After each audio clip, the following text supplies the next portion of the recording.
Hi, I'm Catherine Llewellyn, the host of the podcast. You can find out all about Truth and Transcendence on truthandtranscendence.com. And you can find out all about me on beingspace.world, where you will find my online coaching offering as well as my UK-based workshops. The Freedom of Spirit workshop for liberation and empowerment, the Pellowah Radical Shift in Consciousness workshop for spiritual expansion, and transformational coaching for exploring the mind-body-spirit connection on the expansive path. You can also support the podcast by actually making a donation. I hope you enjoy the show. It's actually easier to walk downhill than uphill. And I think we all know this. I'm walking downhill at the moment. And it's very easy to just relax and just talk while I'm walking. And I was thinking earlier today about power. And I realized that walking downhill is a bit like making use of the power we already have, which is an easy thing for us to do because we already have that power, whatever it is. And walking uphill is a bit like trying to force ourselves to have strength that we don't really have. In other words, trying to do something that we're not equipped to do and that we can't become able to do easily. Or trying to go against the grain, like trying to go up against other people who have more power, more strength, more influence than we do. So why is that important to me? Someone asked me the other day something about organisational change. Can you make change in an organisation by influencing the middle management people and helping them to make change with a view to then influencing the people higher up, people on the board? And after this conversation, I realised that that's a very common thing. Very commonly, we'll look at a situation and think, I want to change it. Who's in charge of it as it is now? I can't possibly go to them and negotiate with them to get the change to happen. So I'm going to have to try to come at it another way. I'm going to have to try to influence the people who work for them in some way and hope that they can then influence upline. And actually that can work, but it takes a long time and time is money, so it's expensive. And I was one of a lot of people in the 1980s and the early 90s who actually earned a living doing that. We used to go and work for client companies as consultants and trainers and facilitators. And they would pay us a lot of money to go and work with all that management with a view to creating change in the organisation. And it did have an effect, had a positive effect, but not always as much effect as they hoped. So afterwards, when I went independent, I started experimenting with a different way of working with power in relationship to change. And I'm using organisational change as an example. An organisation is just a collection of people that work by certain rules and certain approaches and that have certain objectives, and there's a certain amount of cooperation and there's conflict and there's all sorts of things going on inside the organisation. So you could apply the same thing to a family, any kind of project, a government department, any collection of people. And human beings are a collection of collections of people. That's what we are. So I was experimenting with different ways of coming at the whole question of power in relation to change. And it occurred to me that the people who find it easiest to bring about change are the people with the power in the situation. So rather like walking downhill instead of uphill, I thought, how can I be walking downhill in trying to bring about change? And I realized that what I should try to do was to work with the people who were running these businesses, the people on the board, and help them to become really good at leading change in their organisation.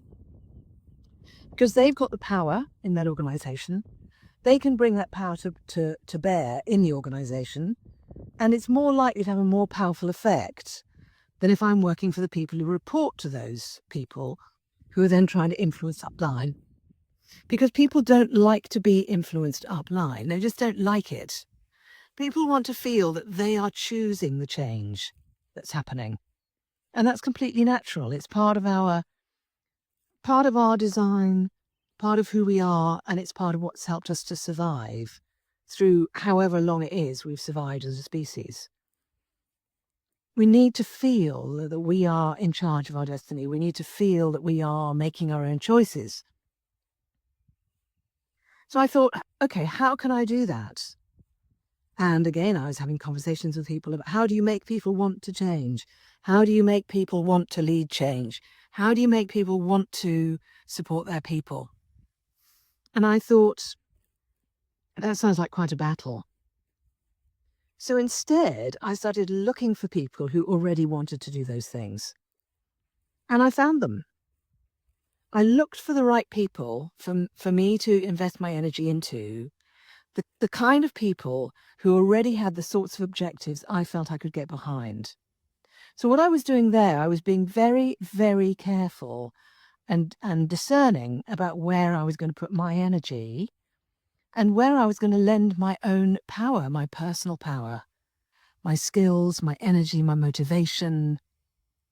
And it was risky because it meant turning away work I didn't want to do with people I didn't want to work with. It meant saying no to people who were saying, Catherine, come and work on this project. You could earn a fair, whatever the money is, consistently for 6 months. And you won't have to worry about where the money's coming from, where the work's coming from for that period. And I would look at it and say, well, who are you working with? Well, we're working with middle management, junior management. Well, what about the people at the top? Oh, well, no, we're not working with them. In fact, in many ways, we're sort of working against them. We're trying to get them to change without actually working directly with them. And I would say, no, I'm not going to do it. I'd rather be worried about where the money's coming from than putting my energy and my power into something I don't believe in. And it was interesting, and times were lean for a while because I didn't immediately find the right kind of people. But when I started to find them, something interesting happened. Because they genuinely wanted to bring about positive change, because they genuinely cared about their people, and because they also understood something as well about power, in the sense that when people are happy and fulfilled, they will work better and they will be more fulfilled further from that. They will enjoy it. And the culture will be better. And it'll be more fun leading them and more fun being led by the people at the top. So in other words, it benefits all round. And because they realised that was the case, they also realised that they didn't really know how to do that on their own because they hadn't been taught how to do that at school. And that's another really interesting thing about power. Part of the power we have is the power we've been trained to have, what we know how to do, what we have as a capacity and a set of skills. Now, a long time ago, when friends and colleagues were thinking about how do I become wealthy enough? How do I become resilient? How do I become secure? And people were wanting to build wealth and power, in other words, to feel in control of their lives sufficiently. I hit on this idea that I wanted to build the kind of wealth and the kind of power that only exists inside me. So in other words, inner power and inner wealth. And I decided I wanted to do that because I felt that was more authentic to who I am. And I also felt that something can never be taken away. That's something that market forces can never steal from me. That's something that will always, always, always be mine. And I invested in that. And what happened was, as a result of investing in that, I became somebody who had a new kind of power that I could trade. And the new power I had was I knew how to help these senior execs and board members and CEOs.